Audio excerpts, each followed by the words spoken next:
আসসালামু আলাইকুম। শ্রাবণ ব্লগস আপনাদের সবাইকে স্বাগতম। আজকের ব্লগে আমি আপনাদের সাথে শেয়ার করব কিভাবে আখ বা উখ থেকে টাটকা চিনি উৎপাদন করা হয়। জিলবাংলা সুগার মিলস লিমিটেড এটি বাংলাদেশের জামালপুর জেলার দেওয়ানগঞ্জ উপজেলায় অবস্থিত। বাংলাদেশের সরকারি ব্যবস্থাপনায় স্থাপিত প্রথম 3টি চিনি কলের মধ্যে অন্যতম একটি ভারী শিল্প প্রতিষ্ঠান এই জিলবাংলা সুগার মিল। এখন চলুন আপনাদের সাথে ধাপে ধাপে শেয়ার করা যাক কিভাবে আখ থেকে চিনি উৎপাদন করা হয়। কৃষকরা তাদের আখ ক্ষেত থেকে মহিষের গাড়ির মাধ্যমে প্রথমে চিনি কলে এনে তাদের গাড়িগুলো জড়ো করে।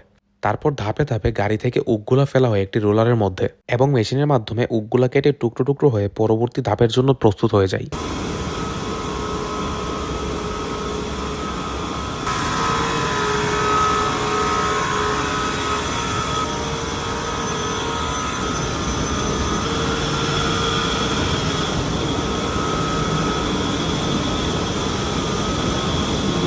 টুকরো হয়ে যাওয়া উকগুলা দেখতে পাচ্ছেন কিভাবে পরবর্তী স্টেপের জন্য প্রস্তুত হচ্ছে।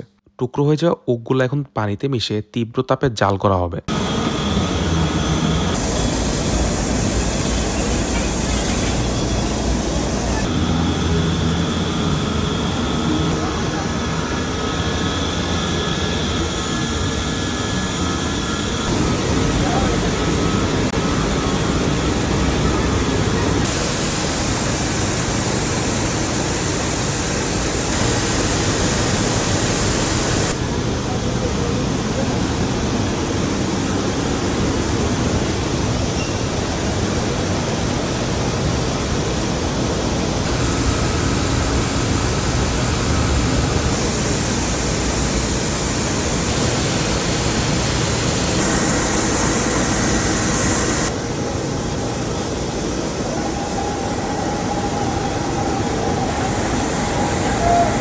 এবং সকল প্রসেসিং শেষে অবশেষে চিনিগুলো প্রস্তুত হয়ে গেলে সেগুলো এখানে রাখা হয়। এটা হচ্ছে চিনির গুদাম ঘর।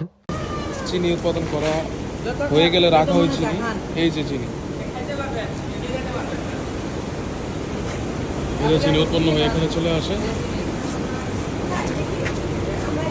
দেখি আসলে চিনিটা কিভাবে বের হয়েছে। এই যে